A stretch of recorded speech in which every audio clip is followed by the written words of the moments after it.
You're going to use your saw to cut the bone, and only the bone. Once you're through the bone, you're going to cut the rest with the knife.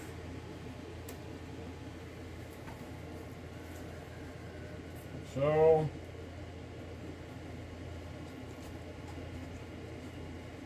going to hamburger this. You can get a couple of roasts out of this section if you want to. Now, the rib section,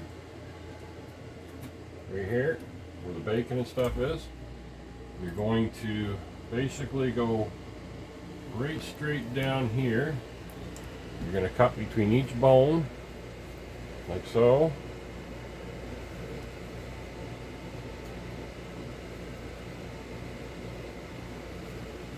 All the way down to where you made your cut on the shoulder. And then just work your way up. This is your bone-in pork chop from the loin.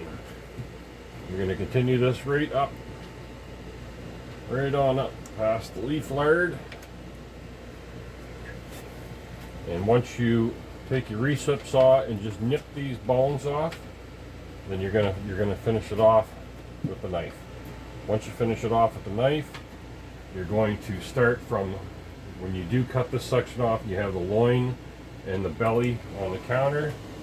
You're going to start cutting the ribs off of the belly, which is your bacon.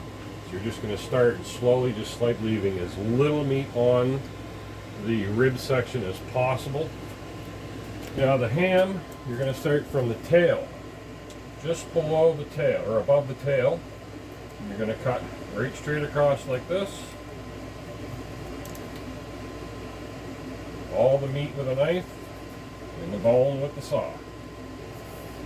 On this, you can do one of two things. You can cut all the meat off of it, cut the fat off, and hamburger the whole thing, or you can literally cut down through, work your way down through the bone, debone the whole thing. You can roll it back up and you can cut little ham steaks out of it.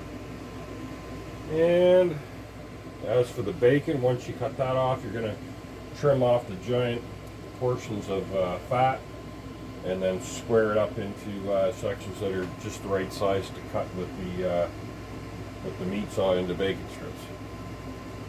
That pretty much sums it up. Debone the front shoulder or get a couple of roasts. You can get a couple of roasts out of this if you want them, or you can just burger the whole thing.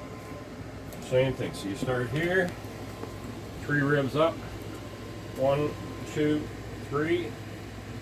Here's where your cut is.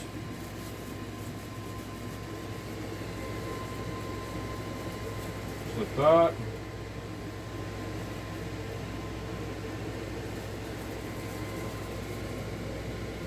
Rib, right down through here. Using my knife for that.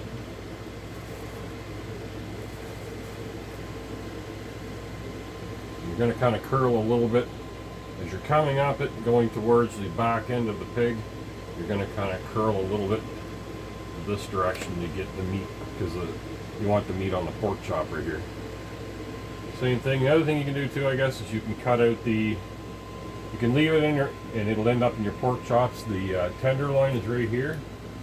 You can either take it out and have it as a pork tenderloin, or you can leave it right in the pork chop. This is what you would show us where the tenderloin is. Right here. It's right in here. It's right that Nothing strip right behind there. this fat right here.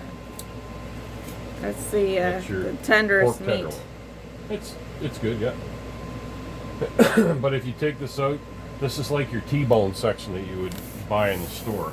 It has the T-bone with the nice chunk of meat over here. That is your tenderloin. And again, just above the tail, I'm going to come right straight across here, a little bit of a down angle. So do you have to remove any of that fat, excess fat? Sure, I mean, you don't Need it? depends on how much fat you want. But that's as simple as it gets. That's it. Thanks for watching.